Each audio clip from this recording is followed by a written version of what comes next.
Good evening. My name is Anthony Gillen. I'm a lieutenant with Marion County Fire Rescue. And for this instructional video, we'll go over differences in different types of smoke detectors and how to install one or how to change out the battery in one. There are two different types of smoke detectors you can commonly buy at your hardware store, local hardware store. They are a photoelectric and an ionization chamber type. What I have here is a ionization chamber type.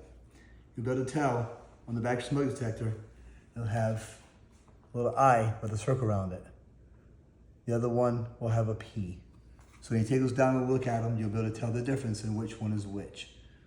Photoelectric are good for when there's a lot of smoke in the house or a slow building fire. Things like electrical wires, carpeting, textiles, stuff like that going off in your house. They're going to take up a lot of smoke. Those will activate when that happens, so slow burning fire. The ionization type will happen on a fast burning fire when there's a lot of flame. Something as simple as gasoline or possibly a Christmas tree that's dried out, and all of a sudden your lights will set off a fire. Christmas trees will burn very, very quickly. You'll hear every now and when your battery needs to be changed, you'll hear a chirp. What that's saying is the battery is expired in that smoke detector, even if it's plugged in. What you're going to want to do is, there's a little tab here.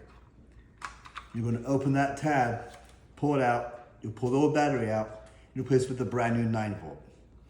There's two different size holes in the middle here in this little chamber, and you'll see the two different sizes on the poles on your battery, positive and negative.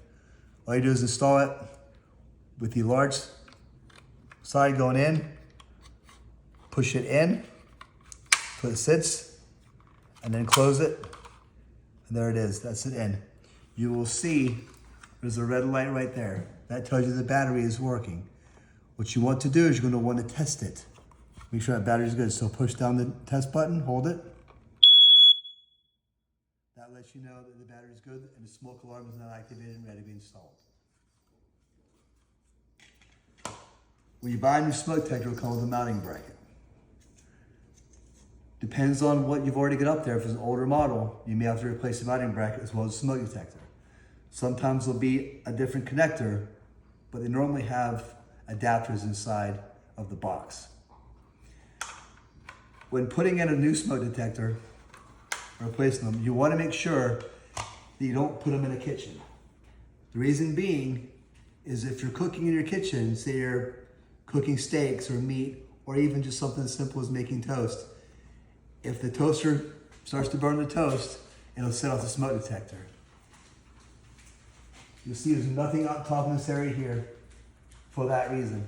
Different types can set off different alarms, whether it be a pot boiling over and just creating steam can set off a smoke detector.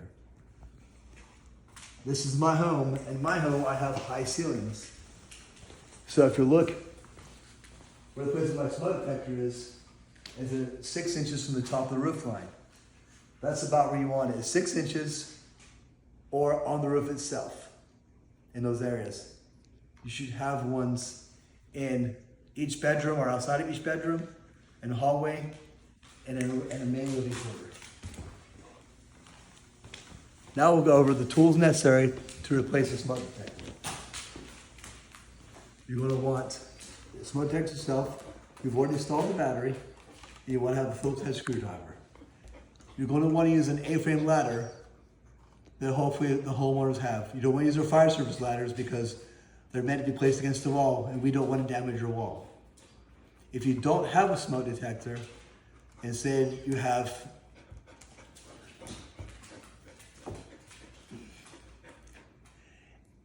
and you have a low-income household or a single mother or an elderly who's on restricted income, you can contact your local fire department if they have a program, and they can get you a smoke detector. Now we're going to go about how to install a smoke detector.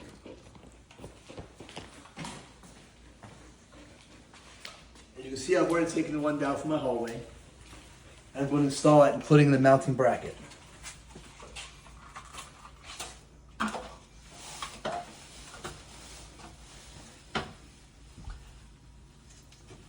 The power box should have the screwed into the top, and it'll be spaced out on the special holes on your mounting bracket to accommodate different size boxes. Line them up.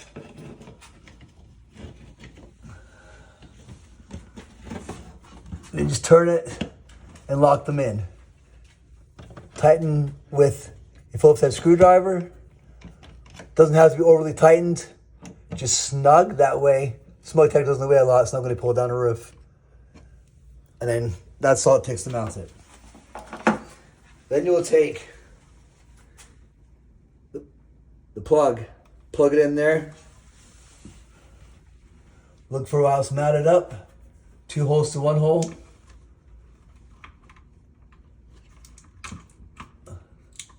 And line it up.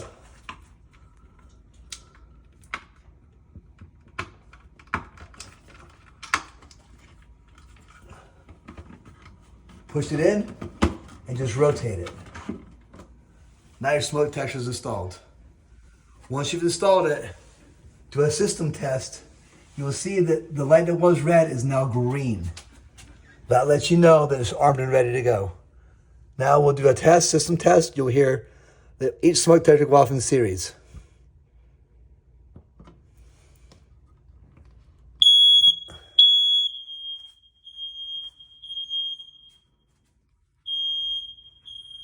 As you hear, the smoke detectors in different rooms are going off, so let me know that now they're all in series.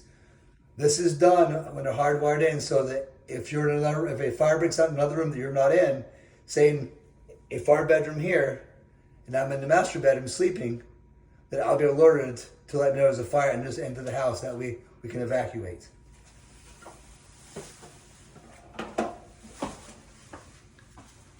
Statistics for smoke detectors are alarming. In fact,